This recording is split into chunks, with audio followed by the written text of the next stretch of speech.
ये सरकार, ध्यान से सुन लें अमित शाह जी, मोदी जी, अब जब तक ये आंदोलन, वैसे अमेंडमेंट बिल लाने की कोशिश मत कीजिएगा, हमें पता है कि आप चोरे छुपी पीछे बैक गेट से लाने की कोशिश करोगे, सरकार को समझ में आ गया, इसीलिए वो 2 कदम अभी पीछे हटे हैं।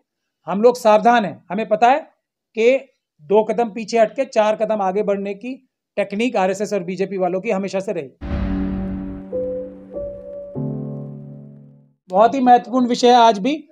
तो मैं भी एक आजकल सब लोगों से सीख के गाने से शुरू करता हूँ, झुकती है दुनिया, झुकाने वाला चाहिए, लेकिन संविधान के रास्ते से। तो हमारे देश के अधिवक्ताओं ने, वकीलों ने, एडवोकेट्स ने, लॉयर्स ने ये साबित कर दी है बात, और ये 5 दिन के अंदर अंदर जो एडवोकेट्स के गले में पट्टा बांधने की, उनका बैंड उतार के कोशिश जो हमारे अमित शाह जी और मोदी जी ने और केंद्र सरकार ने की थी, वकीलों ने यह साबित कर दिया कि वो भारत के संविधान और कानून के हिसाब से पट्टा बांधने के लिए पैदा हुए हैं, चाहे वो कोई भी हो, पट्टा बंधवाने के लिए नहीं।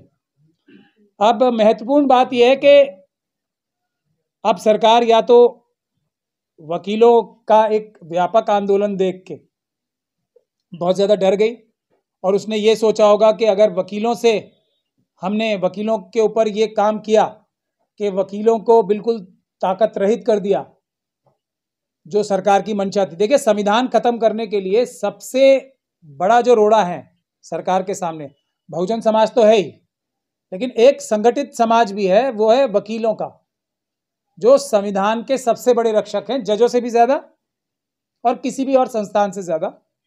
न्यायिक व्यवस्था की रीढ़ की हड्डी हैं वकील, और वो उन्होंने साबित भी कर दिया कि जब जब संविधान के ऊपर डायरेक्ट हमला होगा तो वकील खड़े होंगे और मजबूती से खड़े होंगे। तो ये सरकार की जो स्कीम थी, वकीलों को कमजोर करके, वकीलों को अपना गुलाम बना के, विदेशी कंपनियों का, जो फॉरेन लॉ फर्म्स को बुला के गुलाम बना के, अपने अंगूठे के नीचे दबा के वकीलों को, वो जो खत्म करने की साजिश थी, वो पूरी तरीके से 5 दिन के अंदर अंदर वकीलों ने नाकाम कर दी अपनी पीसफुल प्रोटेस्ट के जरिए। आप सब लोगों का भी बहुत बहुत धन्यवाद है, उसमें आप लोगों का भी हाथ है, क्योंकि मेन स्ट्रीम मीडिया ने एक बार फिर नहीं दिखाया, वो जो मेन स्ट्रीम कहलाती है क्रिमिनल मीडिया, लेकिन आप लोगों ने दिखाया और सरकार को अकल आ गई। लेकिन ये मुझे जहां तक लगता है, तो मैं अपने सभी जो एडवोकेट बंधु हैं पूरे देश में, उनसे मैं रिक्वेस्ट करूंगा कि बिल्कुल चाक चौबंद रहें और तैयारी से रहें। आपदा में अवसर है ये। अब हमारी जो, देखिए, हमारी भी एक मांग थी कि वकीलों के लिए भी एडवोकेट्स प्रोटेक्शन एक्ट आना चाहिए। सरकार ने वो तो दिया नहीं, बल्कि उसकी आड़ में एडवोकेट्स अमेंडमेंट बिल ले आए, जो कि हमारे जो बचे कुछ अधिकार थे वो भी छीनने की कोशिश हुई। उसके बारे में मैं डिटेल में बता चुका हूं। आज मैं एडवोकेट्स प्रोटेक्शन एक्ट के बारे में बोलना चाहता हूं कि जब तक ये सरकार, ध्यान से सुन लें अमित शाह जी, मोदी जी, अब जब तक ये आंदोलन, वैसे अमेंडमेंट बिल लाने की कोशिश मत कीजिएगा, हमें पता है कि आप चोरे छुपी पीछे बैक गेट से लाने की कोशिश करोगे।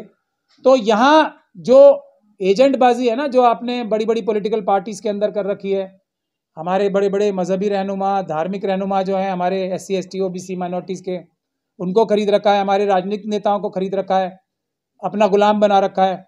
तो वकीलों के साथ ये टेक्नोलॉजी चलने वाली नहीं है, ये स्कीम चलने वाली है ही नहीं। आपने खुद ही एक एग्जाम्पल देख लिया, आपको तो कोई स्लीपर सेल की भी जरूरत नहीं थी। हमारे बार काउंसिल के जो चेयरमैन है मनन कुमार मिश्रा साहब, वो तो आपके भारतीय जनता पार्टी के मेंबर ऑफ पार्लियामेंट ही हैं। तो उनको देखिए कैसे, उनकी बात भी नहीं चली ना, किसी की बात नहीं चलेगी। और उन्होंने तो ये तक माना कि 1 दिन पहले तक उन्हें धोखा दे दिया गया था। अब वकील कोई बेवकूफ़ थोड़ी है जो ऐसा मान लेंगे कि 1 दिन पहले तक तो मनन कुमार मिश्रा जी को, जो लॉ सेक्रेटरी हैं और भारत सरकार के लॉ सेक्रेटरी, धोखा दे रहे हैं, और अगले दिन लॉ मिनिस्टर साहब से बात हुई तो धोखाधड़ी बंद हो गई। वकील बेवकूफ़ नहीं बन रहे हैं, हम सिर्फ लंबी रोप दे रहे हैं, लॉन्ग रोप दे रहे हैं कि आप करो दोबारा, हम आपको दोबारा बताएंगे। तो एक तो बात ये साफ हो जाए। लेकिन जो एडवोकेट्स प्रोटेक्शन एक्ट है, उसका आंदोलन अब शुरू करने का समय आ गया है, क्योंकि ये आंदोलन, अगर वकील मजबूत होंगे ना तो हमारी सारी लड़ाइयाँ मजबूत होंगी। हमारी जो हम बैलेट पेपर की लड़ाई लड़ रहे हैं, जो हम किसानों की लड़ाई लड़ रहे हैं, जो हम SC ST और दूसरे माइनॉरिटीज़ की और OBC की लड़ाई लड़ रहे हैं, रिजर्वेशन की लड़ाई लड़ रहे हैं। तो अगर वकील मजबूत होंगे तो कानूनी तरीके से जो लड़ाई होगी अदालतों के अंदर वो भी मजबूत होगी। तो एडवोकेट्स प्रोटेक्शन एक्ट के हम सेलिएंट फीचर्स आज कुछ बताना चाहते हैं। मैं कुछ ही बता रहा हूँ क्योंकि इस पर हम चाहते हैं कि लॉयर्स कम्युनिटी एक तरीके से कंसोलिडेटेड एडवोकेट्स एक्ट के सेलिएंट फीचर्स तो प्रमोट करे, बताए, दुनिया के सामने रखे। उसमें पहला तो ये होना चाहिए कि जैसे एकदम पूरी तरीके से ऑटोनॉमी होनी चाहिए। जो राइट्स और फैसिलिटीज वकील भी ऑफिसर्स ऑफ द कोर्ट होते हैं, उनकी ड्यूटी मेरे ख्याल से जजेस से भी ज्यादा होती है, जजेस से भी ज्यादा मेहनत भी होती है। तो जो अधिकार, जो प्रोटेक्शन, जो सुरक्षा जज को मौजूद होती है, जजेस के लिए होती है, वो सारी सुरक्षाएं वकीलों के लिए अक्रॉस द बार, यानी कि डिस्ट्रिक्ट कोर्ट के लिए भी वही, हाई कोर्ट के लिए भी वही, और सुप्रीम कोर्ट के वकीलों के लिए भी एक जैसी प्रोटेक्शन मौजूद होनी चाहिए जो भी वकील एक्टिव प्रैक्टिस में है उसके लिए।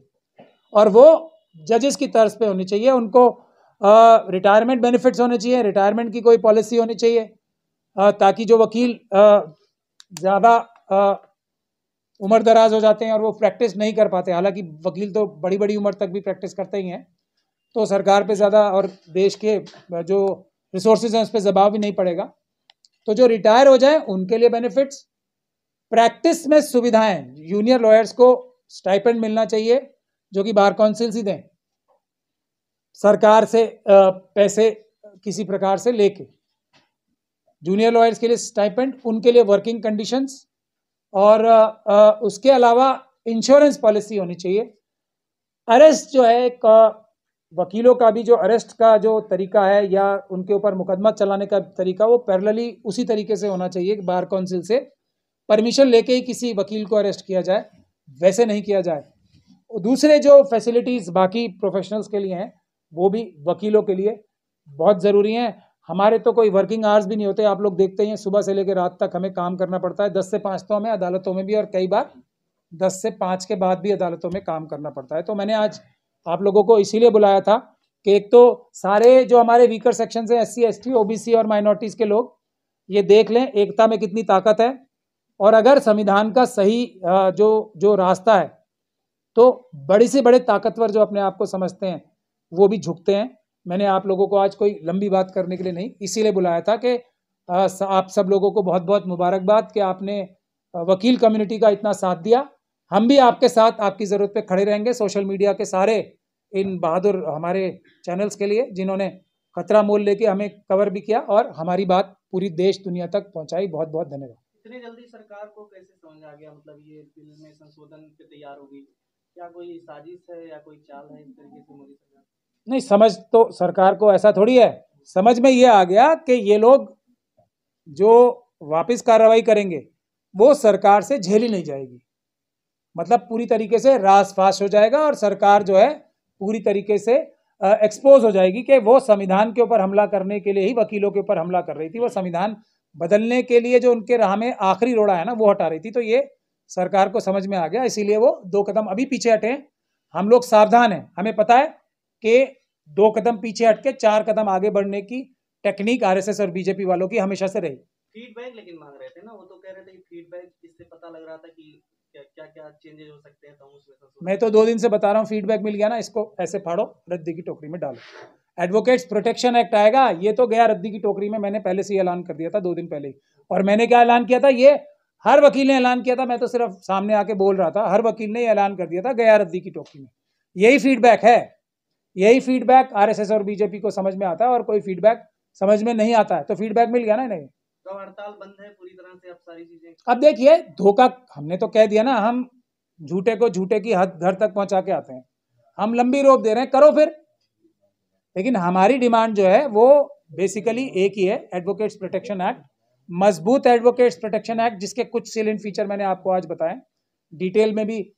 जो बार काउंसिल्स हैं हमारी, क्योंकि मैं ज़्यादा इसलिए नहीं बोल रहा हूँ क्योंकि ये जो प्रायरोगेटिव है हमारे बार असिस्टेंट्स का और बार काउंसिल का है, तो मैं उनकी राह में रोड़ा नहीं अटकाना चाहता, लेकिन ये उन्हीं को फैसला करना है क्या क्या डिमांड्स होनी चाहिए। लेकिन वकीलों की उनके काम के हिसाब से, देखिए वकीलों को जो काम हम मेहनत करते हैं ना वो किसी को नज़र नहीं आती है, ऐसा लगता है कि कोर्ट में गए और कुछ बोल दिया और बस खत्म हमारा काम। हमारे लिए पीछे रातों की मेहनतें, कितनी पढ़ाई, कितनी रिसर्च, कितनी डर धमकी और कितना ज़्यादा प्रेशर होता है, ये शायद आम जनता समझती नहीं है। किसानों के मामले में काफी टाइम लग गया था, माफी मांगा था, इसमें तो शुरू से ही इस तरीके से इतना मतलब क्या लग रहा है सरकार सतर्क हो गई हर चीज को लेकर?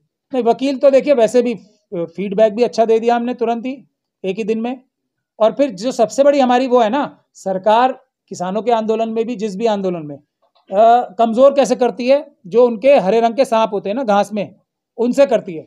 यहाँ तो सभी के सब बराबर है ना, जो लाइन से हट के बात करेगा उसका तुरंत वहीं के वहीं इलाज होगा। तो ये पॉलिसी वकीलों की एकदम साफ है, और यहाँ कोई किसी को एक दूसरे को बेवकूफ़ तो बना नहीं सकता। वकीलों की जीत मानी जाए? नहीं, ये संविधान की, मैं देश की जीत मानता हूँ इसे। और बाकी सारे जो वीकर सेक्शंस हैं, जिनकी डिमांड्स पूरी नहीं कर रही है सरकार, लूट मचा रखी है, उसको ये एक तरीके से ये एक रोल मॉडल की तरह इस पे काम करना चाहिए। अगर आप ईमानदारी से काम करोगे, बहादुरी से, और संविधान और कानून के रास्ते से पीसफुली काम करोगे, तो आपका कोई भी सरकार आपसे बड़ी नहीं है, जनता से बड़ी कोई सरकार नहीं है। पर ये तो सर ड्राफ्ट था ना, सरकार तो फीडबैक मांग रही थी ना इसमें, तो ये कोई अभी सदन पे तो रखा नहीं गया, सदन के बटन पर। तो भाई फीडबैक दे तो दिया। जो फीडबैक, देखिए ये सब धोखाधड़ी के काम जो करते हैं ना, ये वकीलों से नहीं चलते। मनन कुमार मिश्रा जी की पहली चिट्ठी क्या थी कि फीडबैक तो पहले बार काउंसिल से नहीं दिया था, तो उन्होंने चिट्ठी में ये लिखा है कि भाई मुझे ही धोखा हो गया, जो बातें हमारी मीटिंग में तय हुई थी उसको बिल्कुल चेंज करके, अब जैसे ये वक्फ बिल में हो रहा है, तो बोलेंगे कुछ करेंगे कुछ।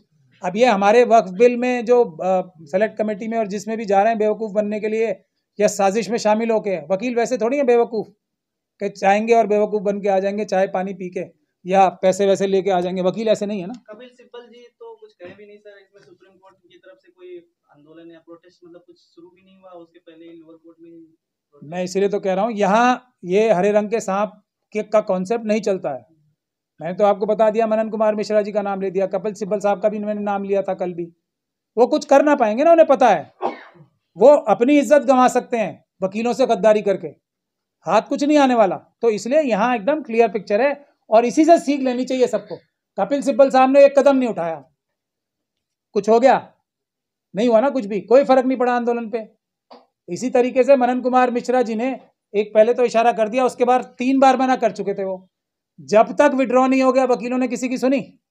तो अपने मुद्दे को हम जानते हैं, वकीलों से सबको सीख लेनी चाहिए, यही हम कह रहे हैं। हम ये सारे वीकर सेक्शन से कह रहे हैं, शेड्यूल कास्ट से भी कह रहे हैं, खासतौर पे मुसलमानों से। अपने लीडर्स की नहीं सुननी चाहिए।